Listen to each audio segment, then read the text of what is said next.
Welcome to Barrett Tone, brought to you by Nissan. Well, we know penalties were a factor in the game. We also know that not going back to the run in the second half was a factor in the game. Well, this is a play right here that we're about to break down in which both were factors and both led to a negative drive for the Eagles. So when we look at the situation, midway through the fourth, and it's a 2nd and 1. It's 11 personnel. The tight end was to the right. Saquon Barkley's to the right. Now, it's a simple play. It's an RPO. That's run pass option for the Eagles. The offensive line, and let me clarify this to everybody. The offensive line during RPOs are going to run the run play. They're not worried about the pass in the RPO. They're going to run the run play.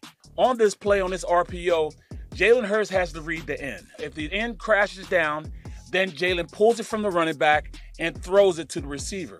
But on this play, the end stood up and played the outside. So it automatically should have went to Saquon on the run. In fact, it probably would have been a successful running play because if you look at the number count, it was bowling towards those guys going in and having a big play. Again, I can be very critical of myself. I have to watch the tape. 2nd and 1.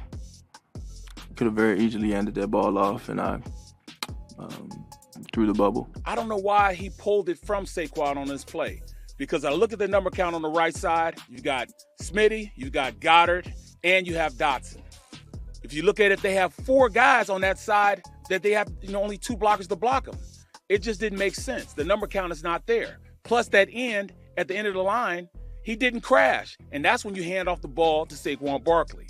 That's a great play by the offensive line. They're running inside zone. Jordan Mailata takes the end, but then he tells Barrett Tone, the left guard, to block down on that one technique. He has the angle, so it turns into a great block. Cam Jurgens, he's going to pull around to get that front side backer, who is now safety, Hufanga. He gets to Hufanga on the play, but the best block on this play was Tyler Steen's ability to get to now that Mike linebacker.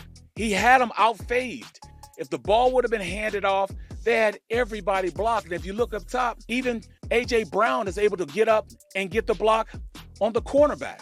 But instead, Jalen kept it and chose to throw out to Smitty on the outside. They throw a penalty on Steen being down the field on the pass play. Legal man down the field. It's important for us to realize, up to this point, Saquon did not have a carry in the second half. This just goes to show you got to have the right reads, the right number counts, the right blocks, the right angles. Everything has to work in concert for a play to happen and a play to work.